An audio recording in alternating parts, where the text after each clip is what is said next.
afternoon, ladies and gentlemen. Welcome to another exciting bout of Propagandacast news with me, your host, Imperial Dane, master of news, information, and all that matters. Today's topic, we've got two elements. We've got the first, an update for the Commander Revamp patch, which is most likely hitting in September. I mean, they're not going to put it up before the 2 vs 2 patch, or the 2 vs 2 tournament. So, they're more likely going to hit it after it. So, probably sometime in December is my guess at the moment. So what are we going to see here? Basically, USF Armor Company is getting some slight buffs to the 240mm by the looks of it. Slightly increased in sort of damage and distance. Tiny buff there. Mechanized Company gets some changes to the delayed shells ability, which is kind of always rubbish. So, I mean, that's kind of fine, of course. There's the other side of it, which is the mortar half-track is already kind of good, in particular with the white phosphorus. I do feel like if they're going to push the mortar half-track so much there, they probably need to look at the white phosphorus, at least making it a bit more expensive. There's certainly a possibility they might end up pushing that one a tad too far. Just my opinion, though. But also, I mean, this will make it a lot better, since it's kind of one of the issues just wasn't very good at all. So, this should probably make it a bit better. Cavalry Riflemen, although they're calling them Cavalry for some reason. It's a very consistent spelling error that's happening there.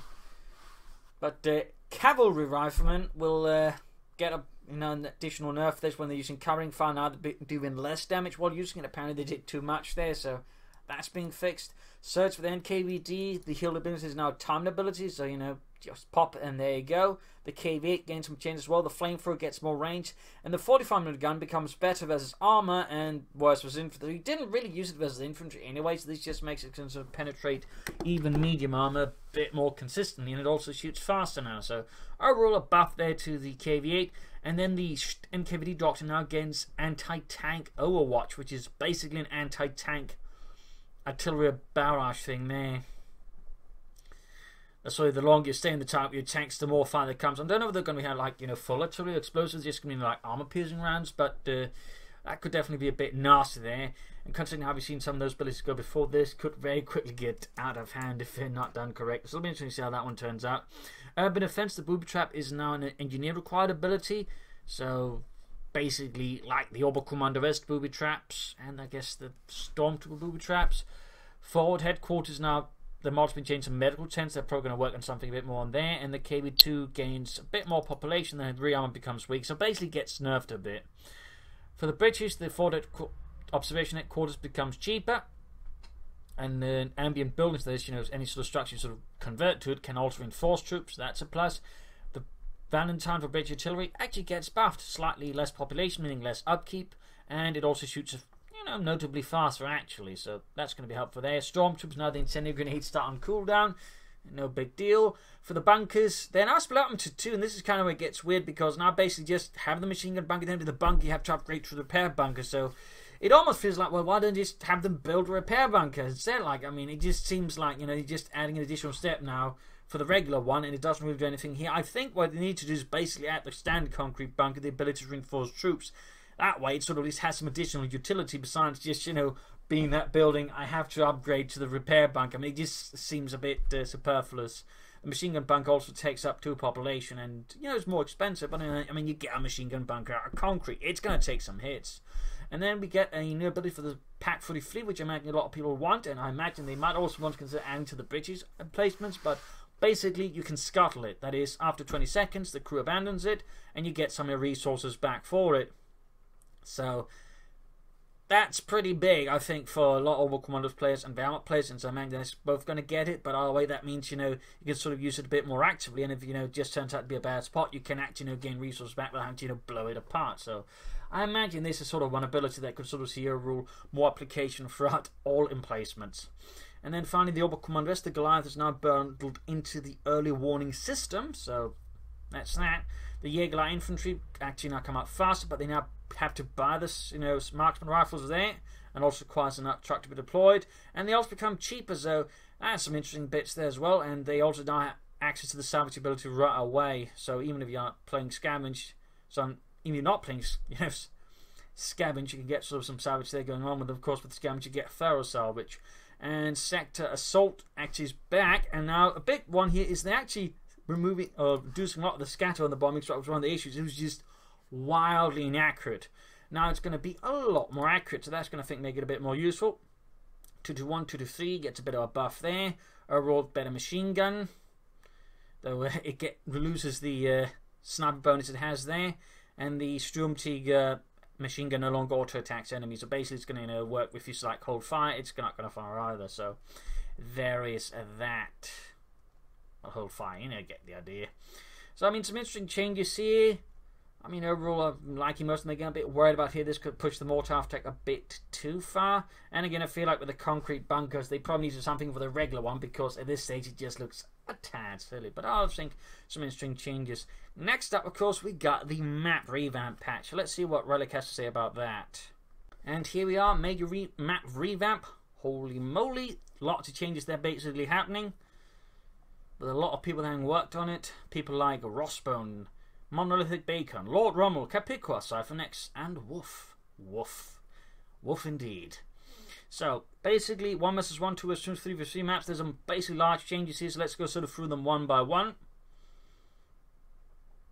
Also, apparently, Red Colony base have been removed on almost all of the maps, and apparently there's been some pathfinding and stuff that improved, but overall, Angerville, that is actually seen a big overall overhaul there, which this doesn't quite shall we say, touch upon. Basically, the entire right-hand side is now a lot different there. More buildings, some has been changed, some has been shifted. There's a lot more colour, there's a lot more openings. And what I call the southern compartment has also been opened up a lot more. So it's less about east versus west, and the west has also had a big change there to its sector points there. So there's some big change in angle. And again, I really feel like this doesn't quite go into detail on how big the changes are. But the right-hand side looks very different, I would say, compared to before.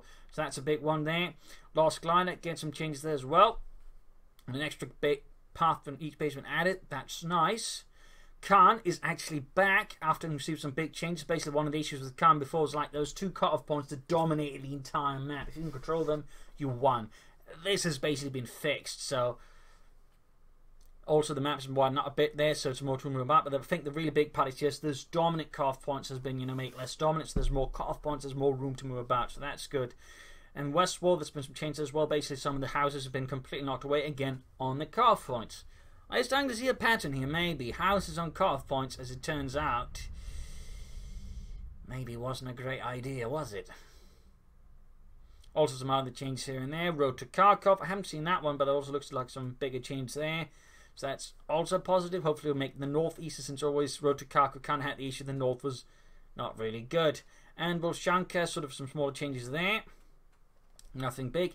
Samorska Winter, Holotny Fel Winter, and Minsk Pocket removed. Holotny Fel Winter, fine enough. Samorska Winter, I don't get. It was a fine enough, I think, 1 vs 1 map. And Minsk Pocket, wasn't a big fan of it, but still felt like a 1 vs 1 map. But nonetheless, it's gone as well. But again, Holotny Fel Winter was just, another Holotny Farmer. Just, that was kind of pointless, really. So good to see that one gone. And with 2 vs 2, it's where map we already featured, but it's Eindhoven Country. That one is back as well. Some changes here and there. Nice map. Else outskirts. Well, basically, cut-off point buildings. Blessed. There's still some, but they aren't quite easy to rush from infantry and lock down the entire area. Plus buildings by few points removed. I mean, again, it's kind of one of, shall I say, the repeating issues throughout a lot of, shall I say, Campaigner's more annoying maps. Buildings on cut-off points, and by the few points, it rather creates this sort of rush scenarios, and it's just... And Fields of Winnikin Dunk, some slight changes there, mostly in just terms of sectors. It's a bit weird, actually, particularly since the minimap now looks really weird, so it's a bit difficult to keep track of. And again, Road to Kharkov there. Moscow Winter removed. Moscow Outskirts Winter, because again, duplicate.